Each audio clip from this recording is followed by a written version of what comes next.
What's up everybody, welcome back. So it's been a while, but we're back because it's Litwick Com Day. I mean, it was yesterday, but anyways, in today's video, we're going to be trying out the brand new Poltergeist Chandelure in the Open Great League. And I'm pretty sure most of you might have tried it out by now, and it's pretty obvious that Poltergeist isn't the best move on Chandelure, especially given the fact that it's so glassy and being so attack weighted. It definitely didn't need a nuke move like Poltergeist, but I managed to get a rank 2-1 on Com Day, so I decided to try it out anyways.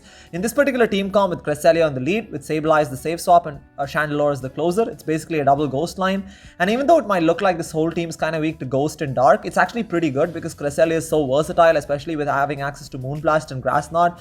It's going to be able to provide coverage against certain dark types and also certain water types like Azumarill and Swampert, which could be a bit of a threat for this backline, right? So I had a couple of decent settles with this team. There was some really fun battles in here, and let's get straight into it. So moving on to the first battle here, we have Cresselia into a Golbat. Not the best matchup, especially given the fact that we're not running Future Sight. They make a switch into their Vigoroth, which is really nice because this entire team does really well against Vigoroth. I'm going to soak up the Body Slam here and then switch to my Chandelure right now. Chandelure has a pretty solid matchup against Vigoroth because both Counter and Body Slam are double resisted. So I'm just going to go for the Flame Charge, try and amp up these Incinerates. They do shield that, which is fine. And at this point, they're probably going to go for a Bulldoze, right? I'm definitely going to respect it and shield that. I mean, Chandelure being so extremely glassy that Bulldoze would absolutely one-shot. I'm going to overfarm as much as I can and then throw the Flame Charge just before they can get to another Bulldoze here. Really hoping this gets the second shield, which it does. And again, Chandelure with shield advantage, especially when shields are down, can absolutely sweep a lot of backlines, right? We're going to be able to farm down the outcomes Tentacruel. Now, this is a double boosted Poltergeist right now with Stab. And Poltergeist one-shots the Tentacruel from full, and that is absolutely insane given how bulky Tentacruel is. Granted, it was still double boosted, but still, that was just an insane amount of damage, right? I commented my Cresselia, accidentally click on Grass Knot for some reason. I should have gone for Moonblast. Both of them are resisted anyways, but Moonblast is only single resisted. But I'm going to soak up the Shadow Ball right now. At this point, this game is over because all I need to do is come in with my Sableye and go for the foul play, and that's going to take the win for us there. So going for the foul play right now, it's going to do more than enough neutral damage and take out the Golbat. There is, as you can see, I mean, in 90% of the situations, even though you would prefer Shadow Ball, in situations like these, I mean, just having a double boosted Poltergeist, especially at neutral damage, I think can pretty much one-shot most of the meta, right? But anyways, moving on to the next one here, we have a Mew on the lead. Not the best situation to be in because Mew obviously has a pretty solid matchup against Cresselia because those Shadow Claws are doing super effective damage. They go for the Wild Charge, immediately switch into their Shift Tree here. I was slightly slow to switch out, and you definitely don't want to give energy advantage to a Shift Tree, but they actually throw an alignment which allows me to sneak a free Incinerate through, which is really nice. And at this point, I can go for the Flame Charge right now. I'm just going to go for it because they can get to another move pretty quickly as I get a low battery notification there, but that's fine. We're able to take it out, and out comes Azumarill. I'm really hoping that I can land a Poltergeist here. This is only single boosted, but I really want to see how much this does against an Azumarill, right? But then again, Chandelure also has Energy Ball in its move pool, which is why most Azumarills do tend to respect that. But that's fine. They do shield that, which is okay, which is unfortunate. But I come in my Cresselia here. At this point, we can just go for the back-to-back Grass Knots here, doing super effective damage. Doesn't do too much, obviously, because it doesn't have Stab. Coming from a Cresselia, it's going to put it pretty low here. And yeah, as it does there. And at this point, I'm just going to let it go through. It's going to probably be a play rough right now, which we can survive. And immediately switching into my Sableye right now, they come in with their Mew. This is a pretty solid situation to be in because we are doing super effective damage while only taking neutral damage from the Shadow Claws because of the Dark Ghost typing. And they are building up to the back-to-back Wild Charges here, so I do have to respect that. I'm going to shield one of these. I'm going to shield the first one here. And at this point, we can survive another one, right? It's going to do quite a bit of damage. It's going to put us pretty low, but they are double debuffed in terms of defense. I'm going to be able to fully farm down, and then I'm going to be able to get off this foul play. And this is going to do more than enough resist damage to take out the Azumarill. So even though we couldn't quite see how much a Poltergeist would do to an Azumarill, the fact that we were able to get a shield out of them allowed Sableye to basically clean up towards endgame there. So moving on to the next one here, we have a Cresselia into an Alolan Ninetales. Even though it's like an ABB line, it doesn't technically work like an ABB line when you are encountered against Charm leads, especially because Sableye has a pretty poor matchup against A9, whereas Chandelure has a pretty amazing matchup, right? But at this point, I'm forced to stay in with Cresselia here. I'm really hoping that they don't have a ghost counter in the back. And I'm just going to try and get to another Moonblast here. I'm going to go for the Moonblast just to be safe because if they no shield this, it's going to KO. But if they shield that, that's fantastic as well because again, Chandelure with shield advantage is going to be absolutely devastating towards endgame. I'm going to come with my Chandelure here. I'm going to fully farm down right now. I do have to respect a potential Psyshock coming from the A9 given how glassy Chandelure is. I'm going to shield this up. Unfortunately, just a Weather Ball there. And they have a Jellicent back. I'm going to bank a Poltergeist and then switch into my Sableye to catch the Bubble Beam here. And Bubble Beam is obviously, it's not going to do too much damage, but now they make a switch into their Diggersby. Diggersby is definitely a bit of an issue for my backline. I mean, they definitely do have a ghost counter in the form of Diggersby. Diggersby has a pretty solid matchup against Chandelure as well, but it's not a great situation to be in because these Shadow Claws are double resisted, and also this Foul Play is debuffed as well because of the Bubble Beam, but that's fine. I'm going to try and chip away as much as I can with Foul Play here. Luckily, I was able to call the Earthquake, Fire Punch Shield Bait, I should say, and we should be able to survive another Fire Punch from this range, and I'm going to soak it up and then bank a Foul Play and then switch into my Chandelure here. Unfortunately, I over-tapped here. I really wanted to get off the Flame Charge. I over-tapped, and once again, I went over 100 energy. Definitely a bit of a misplay on my part. I should have just clicked on the Flame Charge right away there. But I go for the Flame Charge right now. I'm going to go for another one here, really hoping to get a shield from Jellicent. Hopefully they think it's a Poltergeist or a Shadow Ball or something. They do give up a shield, which is fantastic. We have a Foul Play banked on the Sableye. I'm really hoping this is going to KO, but then again, it's probably just not going to be enough here. It's going to put it extremely low. We get a Shadow Claw through, but just as we get a Shadow Claw through, they're able to get a Bubble Beam off, and Bubble Beam is going to do enough damage to take out the Sableye. There's extremely close battle. A heartbreaking loss there, but that's fine. It was pretty close nevertheless. Moving on to the next one here, we have a Cresselia into a Nidoqueen. Whenever I'm encountered with a Nidoqueen lead, my mind immediately goes to the fact whether this could probably be a double Dark line. They have at least one Dark type in the back, right? So I'm going to switch in my Sableye here, and as expected, they have an Umbreon in the back, so this is exactly why you want to switch into your Sableye to bait out the Dark type. They probably have a Scrafty in the back. It's most likely that they have a Scrafty in the back, in which case it's not the best situation for Chandelure, but that's fine. I mean, at least... I mean, you can definitely deal with... Chandelure can definitely deal with a Scrafty rather than having to deal with an Umbreon, right? I'm going to no-shield this. We're going to let this go through here. I'm going to now go for the Foul Play right now just to do as much resisted damage as I can. And at this point, I'm actually going to come in with my Chandelure.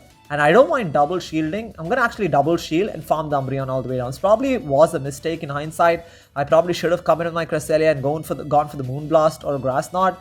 But I really felt like I needed the energy advantage on Chandelure.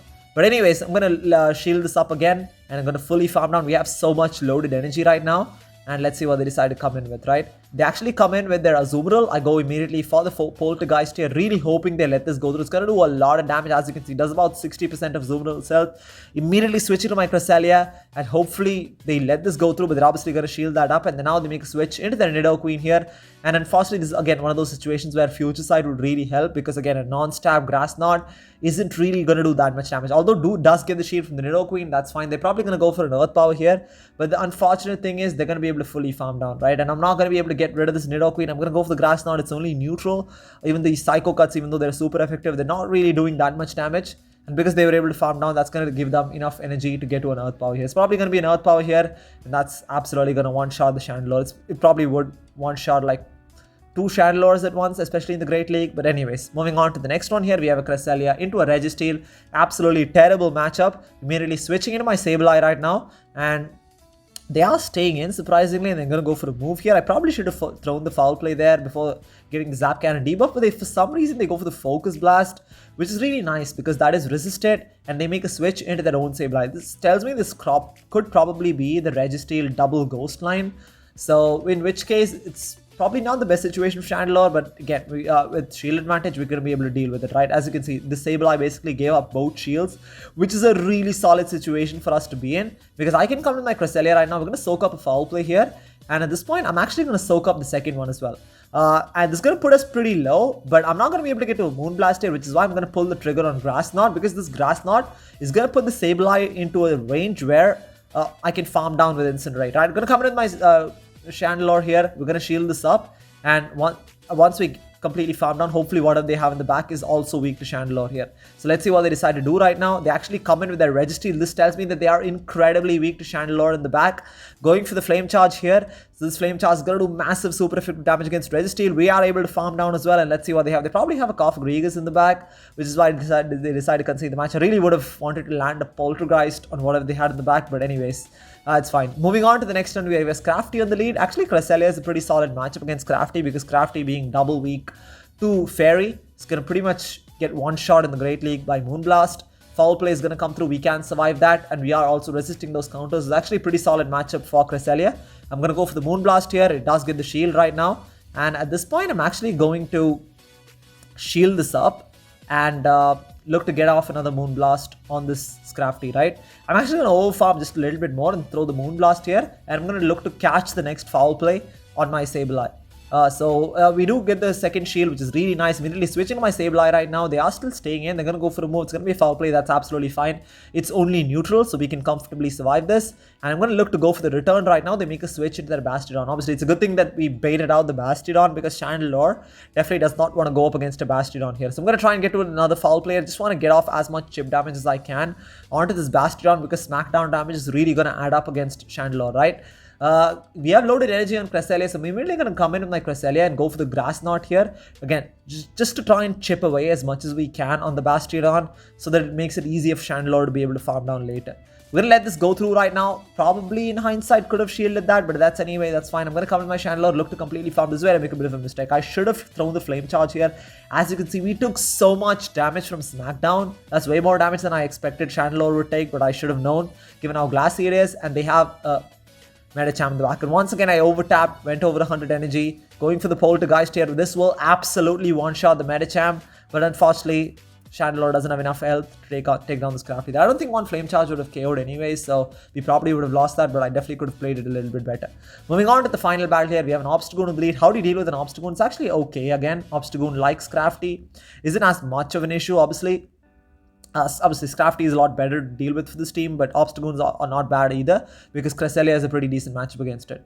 So I go for the Moonblast here, does quite a bit of super effective damage, and I just decided to overfarm because I didn't want to CMP tie on the next Night Slash. Night Slash comes through, and I'm going to, at this point, I'm just going to go for the Grass Knot here to try and force a shield from the Obstagoon, and I'm going to try and get to another Grass Knot, but they decide to pull the trigger on Night Slash, which is completely fine. We're going to let this go through right now, and I'm going to come in my Chandelure and look to completely farm down this Obstagoon. And if they have an Obstagoon in the lead, it's very likely that whatever they have in the back is pretty weak to Ghost, which is really good news for both Sableye and Chandelure. I'm going to be able to fully farm down, which is really nice.